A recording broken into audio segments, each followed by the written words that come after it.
Hello students. हम लोग कल कैपिटल बजटिंग चैप्टर स्टार्ट कर चुके थे और हम लोगों ने ये भी देखा था कि पेबैक पीरियड कैसे निकालते हैं। ठीक है। Different types of evaluation techniques है जो कैपिटल बजटिंग में जनरली हम लोग पढ़ते हैं। उसमें हमने क्या पढ़ लिया था, पेबैक पीरियड और क्या क्या होता है इवैल्यूएशन टेक्निक्स।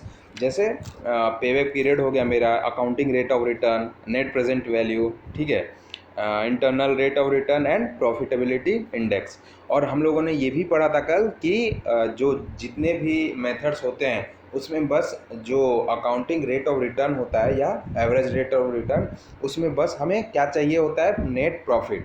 तो आज हम लोग देखने वाले हैं, कल चूँकि हम लोग पढ़ चुके थे पेबैक पीरियड, तो आज हम लोग देखने वाले हैं कि अब अकाउंटिंग रेट ऑफ रिटर्न या जिसको बोलते हैं हम एवरेज रेट ऑफ रिटर्न कैसे कैलकुलेट करते हैं। ठीक है। Let's move further. तो आप देख सकते हो अकाउंटिंग या जिसे एवरेज रेट ऑफ रिटर्न भी बोलते हैं। सबसे पहले तो ये जान लो स्टूडेंट्स कि एआरआर क्या क्या, एआरआर कैलकुलेट करते समय हमें क्या क्या चीज़ों की रिक्वायरमेंट पड़ सकती है। तो पहला नंबर हो गया क्या, इनिशियल इन्वेस्टमेंट। जो हमने शुरू में इनिशियल इन्वेस्टमेंट किया हो जिसको हम लोग क्या बोलते हैं, कैश आउटफ्लो, वो हमें चाहिए ही चाहिए। ठीक है। Second, net profit not subsequent cash inflow. मैं बार बार बता रहा हूँ कि सब्सिक्वेंट कैश इन्फ्लो नहीं चाहिए हमारे पास, क्या चाहिए है, नेट प्रॉफिट। ठीक है। And third one is terminal value. जो प्रोजेक्ट अगर फिनिश होगा उसकी स्क्रैप वैल्यू, वर्किंग कैपिटल, जिसको क्या बोलते हैं, टर्मिनल वैल्यू। ये बेसिकली हमें अकाउंटिंग और एवरेज रेट ऑफ रिटर्न में चाहिए होता है। ठीक है। तो फॉर्मूला डिस्कस करते हैं। फॉर्मूला क्या होता है, ARR equal to average net profit by average investment into 100। ठीक है। एवरेज नेट प्रॉफिट जो हमारे पास टोटल प्रॉफिट होती है उसको हम नंबर ऑफ ईयर से अगर डिवाइड कर दें तो हमारा क्या आ जाएगा, एवरेज नेट प्रॉफिट। और एवरेज इन्वेस्टमेंट हम कैसे निकाल सकते हैं, average investment equal to initial investment plus terminal value by 2। अच्छा, एक एवरेज नेट प्रॉफिट को, एक एवरेज इन्वेस्टमेंट को एक तरीके से और निकालते हैं अपन।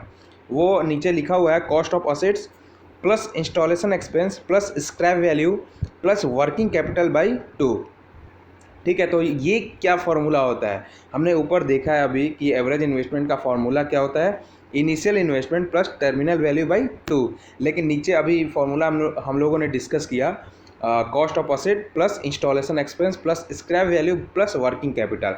तो ये कुछ नहीं है स्टूडेंट्स, ये जो ऊपर हम लोगों ने अभी फार्मूला पढ़ा है उसी का एक्सटेंडेड फॉर्म है। क्या है, एक्सटेंडेड फॉर्म है। कैसे एक्सटेंडेड फॉर्म है, देखो अपन इनिशियल इन्वेस्टमेंट अगर करते हैं तो किस चीज़ की बात करते हैं, इनिशियल इन्वेस्टमेंट में हम लोग क्या खरीदते हैं, कॉस्ट मशीनरी खरीदते हैं या कुछ भी फिक्स्ड एसेट जो हो उसमें हम पैसे लगाते हैं। ठीक है। तो उसमें क्या होता है, कॉस्ट ऑफ असेट, तो हमने कॉस्ट ऑफ असेट लिख लिया, प्लस जो इंस्टॉलेशन एक्सपेंसेस मेरे लगने वाले हैं उस फिक्स्ड उस फर्नीचर या मशीनरी या जो भी हो, फिक्स्ड असेट्स के अंदर जो इंस्टॉलेशन एक्सपेंसेस लगने वाले हैं उसको ऐड करते हैं, है ना। प्लस अब ऊपर लिखा है टर्मिनल वैल्यू। अच्छा, टर्मिनल वैल्यू बेसिकली होता क्या है, तो ये जो ऊपर वाला जो नीचे वाला फॉर्मूला है, ऊपर वाले फॉर्मूले से ही डिराइव होके ये एक्सटेंडेड फॉर्म बन गया है ना। तो टर्मिनल वैल्यू में क्या आता है, सेल प्राइस ऑफ असेट्स, जिसको हम क्या बोलते हैं, जो हमने ख़रीदा था उसको हम बेचेंगे भी। सबसे पहले क्या आता है, इनिशियल कैश इनफ्लो। ठीक है। Initial cash flow, sorry, initial investment, उसके बाद सब्सिक्वेंट कैश इनफ्लो, उसके बाद आता है मेरा टर्मिनल वैल्यू। तो जो फर्स्ट स्टेप में हमने एक मशीनरी खरीदी होगी वो हम टर्मिनल वैल्यू में आते आते क्या करेंगे, बेचेंगे भी। ठीक है। तो बेचेंगे भी, तो जो मेरी वैल्यू आएगी, सपोज करो कि उस टाइम हमने इनिशियल इन्वेस्टमेंट के टाइम 5 लाख की असेट खरीदी थी और तो वो 5 लाख में तो बिकेगी नहीं। ठीक है। तो 5 लाख में बिकेगी नहीं तो उसका जो टर्मिनल वैल्यू आते हैं तो जो उसका रेट मार्केट में रहेगा उसको हम क्या बोलेंगे, स्क्रैप वैल्यू। सपोज अगर 5 लाख का है तो 2 लाख या 1 लाख में वो मेरा बिक जाएगा। ठीक है। प्लस जो वर्किंग कैपिटल, चूँकि तीनों स्टेज में आपको रखना पड़ेगा, तो आपके पास इस स्टेज में भी, टर्मिनल वैल्यू वाले स्टेज में भी वर्किंग कैपिटल की रिक्वायरमेंट होगी, तो उसको वर्किंग कैपिटल ऐड करेंगे। ठीक है, अपॉन 2। तो ये होता है cost of assets plus installation expenses plus scrap value plus working capital by 2। ये होता है क्या, मेरा एवरेज इन्वेस्टमेंट निकालने का तरीका। ठीक है, सो आगे चलते हैं, क्वेश्चन देख लेते हैं एवरेज इन्वेस्टमेंट हम कैसे क्वेश्चन के थ्रू कैसे कैलकुलेट करते हैं। So the question is ABC Limited takes a project costing 120 with expected life of 5 years and salvage value of rupees 20,000। ठीक है, then average investment. So average investment हमने अभी जस्ट पढ़ा है, क्या होता है कि जो 1,20,000 प्लस 20,000 बाई 2 अगर करेंगे तो मेरा 70,000 जो है एवरेज इन्वेस्टमेंट आ जाएगा। ठीक है, जो इनिशियल इन्वेस्टमेंट है प्लस क्या है, सेल्वेज वैल्यू जो लास्ट वाला स्क्रैप वैल्यू है ना, सेल्वेज वैल्यू या स्क्रैप वैल्यू एक ही बात होती है।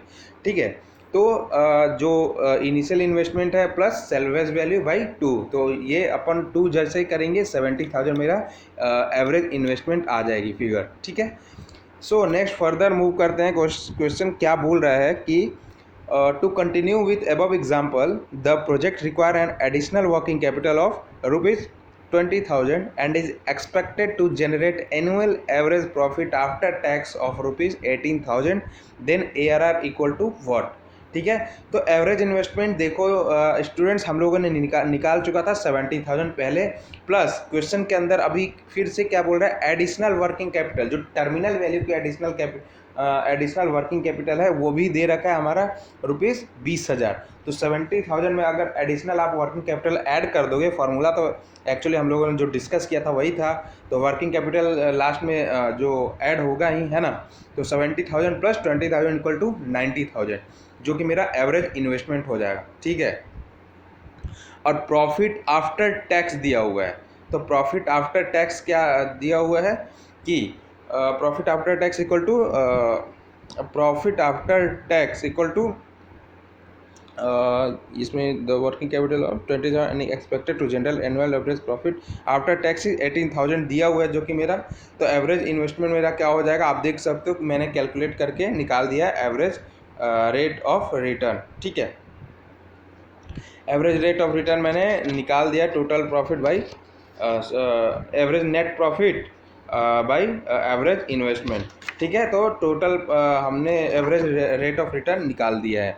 ठीक है, अब आगे बढ़ते हैं कि अगर किस एवरेज रेट ऑफ रिटर्न को सेलेक्ट किया जाए। जैसे हमने पीवीपी की बात करी थी, पेबैक पीरियड में जो सबसे कम होगा उसको हम सेलेक्ट कर लेंगे। ठीक है, और एवरेज रेट ऑफ रिटर्न में हम क्या करेंगे, देखो कि व्हेन वी डिसाइड, देखो मैंने लिखा है व्हेन वी डिसाइड कि हमें कौन सी ARR को सेलेक्ट करना है, तो अगर पहले तो अगर एक आप रहेगा एक कोई प्रोजेक्ट हो तो आप उस बेसिस पे कभी सेलेक्ट नहीं कर पाओगे, आपको कम से कम 2 या 3 रहना ज़रूरी है प्रोजेक्ट, है ना।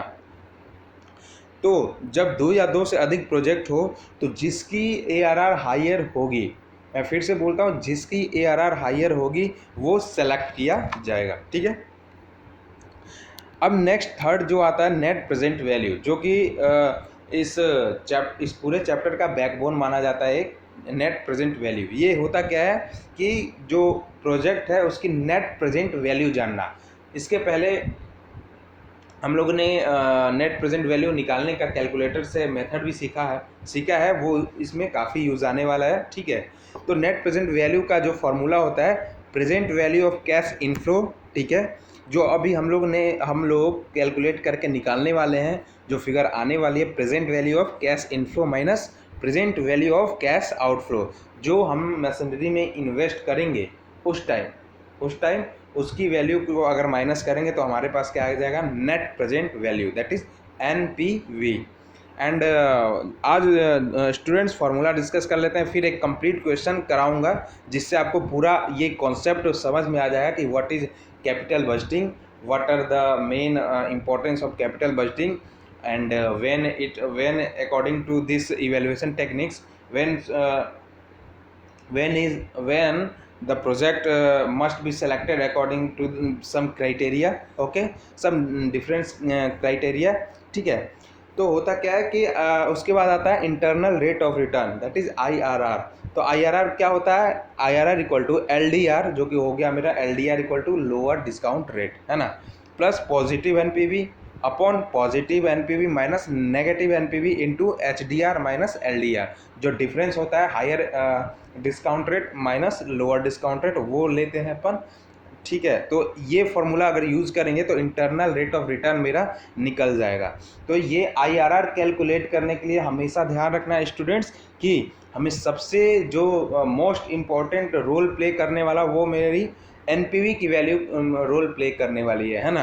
एनपीवी इसमें बहुत ही बड़ा रोल प्ले करेगा in while calculating IRR, that is internal rate of return. ये सारे मेरे जो भी कंप्लीट क्वेश्चन कराऊंगा ये सारा इसमें कवर हो जाएगा, ठीक है। और 5वें नंबर पर आता है profitability index. Net present value का जैसे ही फार्मूला को डिवाइड अपन करते हैं मेरा क्या आ जाता है निकल के, प्रॉफिटेबिलिटी इंडेक्स। तो नेट प्रेजेंट वैल्यू का फार्मूला क्या था, present value of cash inflow minus present value of cash outflow था, ठीक है। और प्रॉफिटेबिलिटी इंडेक्स का फार्मूला क्या हो जाएगा, पीवी ऑफ कैश इनफ्लो मतलब present value of cash inflow by present value of cash outflow, ठीक है।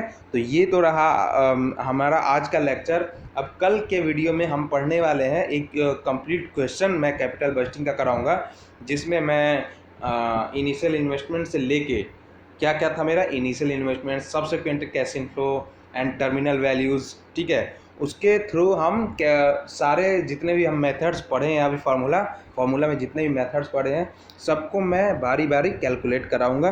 तब तक के लिए आप वीडियो देखो, ना समझ में आए एक बार पूछना ज़रूर। Thank you.